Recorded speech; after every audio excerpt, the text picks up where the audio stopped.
Hammaga assalomu alaykum. Fermer bola kanalining a'zolari va mehmonlari, kanalimizga yangi kirib kelayotgan obunachilar kanalga obuna bo'lib like bosishni unutmanglar. Bugungi mavzuyimiz, biznes mavzuyimiz Xalmagor g'ozlari haqida bo'ladi. Xalmagor g'ozlari Rossiyaning eski g'ozlaridan hisoblanadi. Bu g'ozlar go'sht yo'nalishida, go'sht va yog' yo'nalishida boqiladi.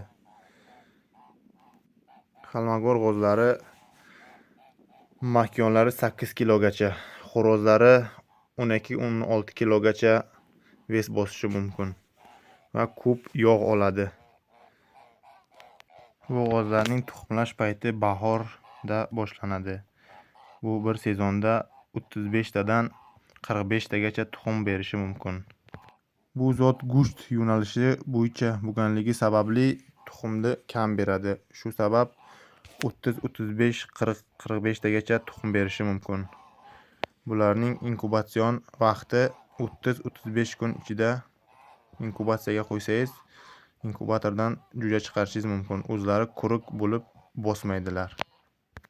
Tuxumlarining og'irligi 140 dan 200 grammgacha bo'lishi mumkin. Bu zotning vatani Rossiya bo'lganligi sababli sovuqqa, kasallikka, boshqa narsalarga chidamli hisoblanadi va boshqa parrandalar bilan ham yaxshi chiqishadi. Agressiv emas, boshqa g'ozlar o'zimizni xashaka g'ozlarga o'xshab agressiv emas. Yosh bolalarni yo boshqalarni quvmaydi. Bu g'ozlarning tuxum qo'yishi bahorda bo'lganligi sababli ularga donli narsalarni ko'p berish tavsiya etiladi. Bu g'ozlarning yashash davomiyligi 15 yildan 17 yilgacha boquvga qarab o'zgaraveradi. Bu g'ozlar 2,5-3 yoshida voyaga yetgan deb hisoblanadi. Shu 2,5-3 yoshidan keyin yaxshi tuxum berishni boshlaydi. Bu g'ozlar qimmat g'ozlar turkumiga kiradi. Rossiyada bu g'ozlarning narxi 4000 rubldan 15000 rublgacha deb baholanadi. Tuxumining narxi esa 400 rubldan 700 rublgacha deb baholanadi. Bu g'ozlardan biznes qilsa yaxshi biznes chiqadi.